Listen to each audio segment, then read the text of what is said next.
Magandang hapon! Kumusta po? Narito po ulit ang update natin para sa lagay ng ating panahon. Ngayong hapon po ng September 28, 2025. Sa ngayon po ay wala pa namang banta ng sama ng panahon na nabuo na maaari na makaapekto dito sa ating bansa for the next 2 to 3 days.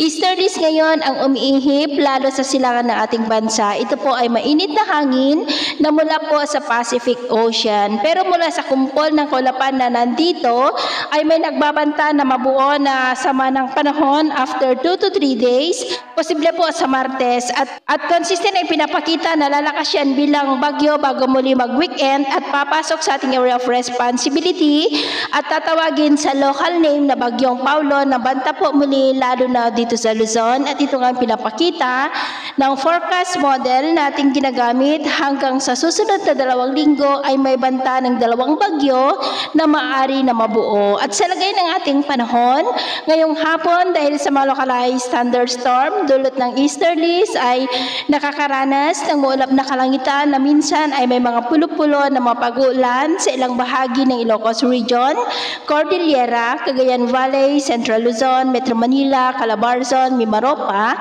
Bicol Region, Panay Island, Negros, Cebu, Bohol, Leyte, Samar Provinces, Zamboanga Peninsula, Northern Mindanao, Caraga, Davao Region at Sorsogon. At mamayang gabi, maayos pa rin ang panahon sa mas malaking bahagi ng bansa pero may tsansa pa rin ng mga isolated rains, lalo na po sa ilang bahagi ng Isabela, Masbate, Central Visayas, northern part ng Leyte, northern Samar at ilang bahagi ng Mindanao. Kaya mag-ingat po tayo sa posibleng mga banta pa rin ng mga pagbaha at pagguho ng lupa. At sa atin naman po mga baybayin, wala po tayong nakataas na namang gale warning signals, pero ba yung pag-ingat lamang po kung papalaot tayo para mas makaiwas sa mga sakunang pangkaragatan.